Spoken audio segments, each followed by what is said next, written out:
Hello! You are watching the Video Voters Guide, organized by the League of Women Voters of Portland. All candidates who filed for this race were invited to participate in the Video Voters Guide. However, there are many reasons during a campaign why a candidate may be unable to appear.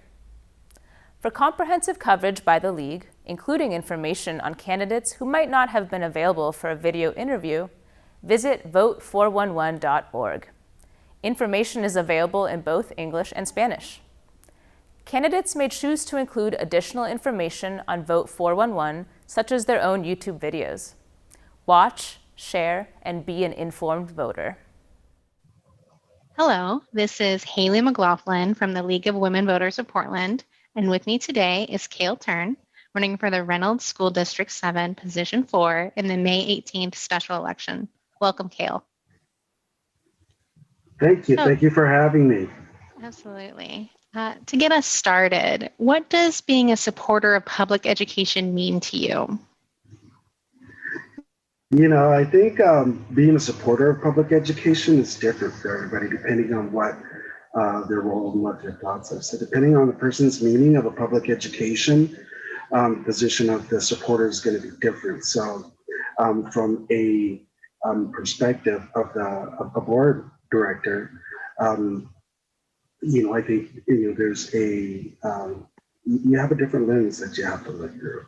So what it means to me, public education means to me is, you know, public education means it's a government provided education that develops the full potential of children to be responsible and caring citizens, to be able to, you know, to teach them to be able to lead productive lives and to provide tools that will prepare them academically to pursue higher education and to prepare them for the general workplace. And, you know, as a supporter in the capacity, I think that we need to identify where the gaps are, you know, to find solutions that get us to, you know, that vision, whatever the vision may be. Regardless of the different interpretations of what a public education looks like, you know, there are some fundamental issues that I think we need to be able to meet. So commonality, you know, teachers need to be able to teach, children need a positive learning environment, children need to be, you know, healthy physically and mentally and be ready to learn. And schools need to be culturally competent and responsive of the children's needs. I mean, they can go on and on and on and on. But, you know, as a school board director, we have the responsibility to make sure that we find out and involve the community in what that looks like and how to get there.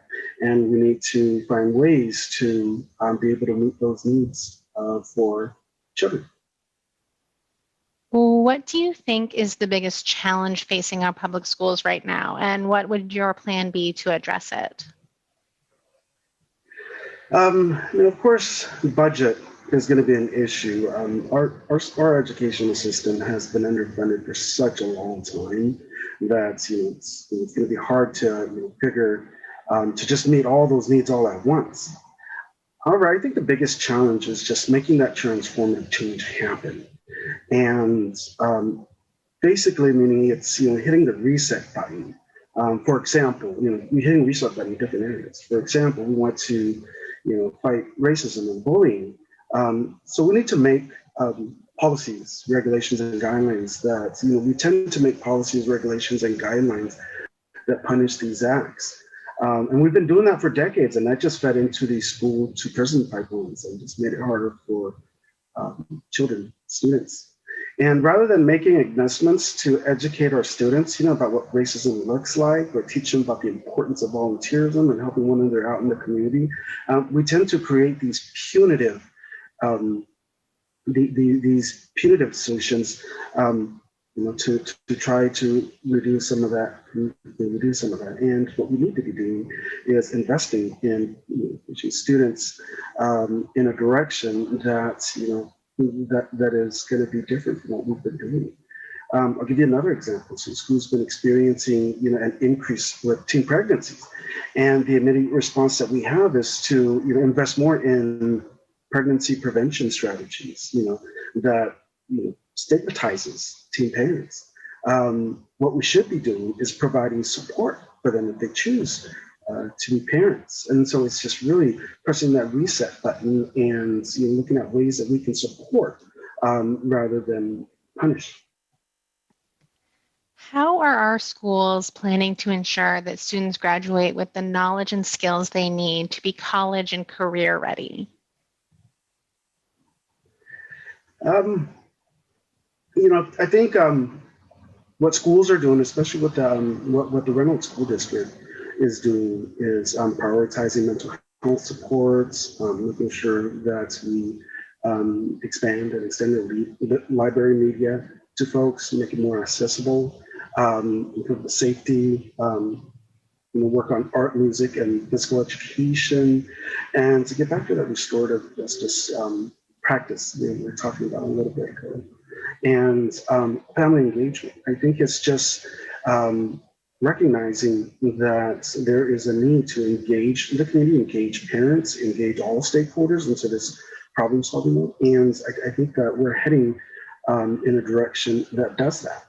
And we need to continue to build on these programs. I mean, right now there's gaps, and we need to continue to find out what we can do and where we can increase our investments. And where we can't invest and where we're limited in funding, what we need to do is build partnerships, with the community, so that we are so that we are meeting these gaps in the needs of our students. And I think our schools, have been underfunded for so long that they are struggling to meet these, compounding issues because, they're so extended. I mean, our budget is so extended, stretched so thin that no matter what we do, we're not fully investing in what we need. It's just, it's just like a family that's struggling to meet their, household needs. So if they are, they often have to forego the light bill to pay the gas bill, and then 1 month and then catch up, with the light bill by foregoing another bill. And that's what our schools are doing. We're just trying to bounce back and forth, and we're never really moving forward. And so we've got to look at how we can invest in programs that's sustainable and that is, keeping current with what we want to do and what we want to see our schools progress. How will you help students heal from the trauma of COVID-19, the losses, quarantines, economic stability, online learning, et cetera? Well, I think coming from a social work background, I place a lot of emphasis on providing families support. So, COVID-19 may have exposed the traumas that some students encounter on a daily basis, but, families experiencing losses, economic instabilities, and issues with online learning, not being able to advocate for their children, not being able to homeschool their children, those are things that marginalized students have been facing all these years, and we haven't made any ground for. And for marginalized communities, these are just compounding stressors, and we really need to help address the social economic aspects of learning as well. Roughly 76% or so of Reynolds school districts are experiencing poverty, and about 10% are experiencing homelessness. I mean, those are statistics before the pandemic. So we obviously need to do more.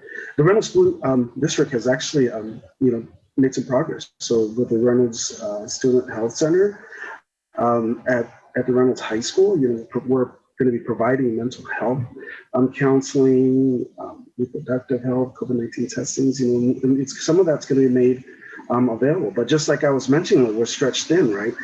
Even with this, with this major investments, we're still short. I mean, services are only available Monday, Wednesday, and Friday, and Thursdays, phone and video only. So you have to be ill or sick or need help on those days, and we need to really fully fund these things.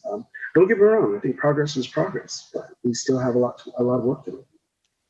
Thank you, Cayle, for joining us today.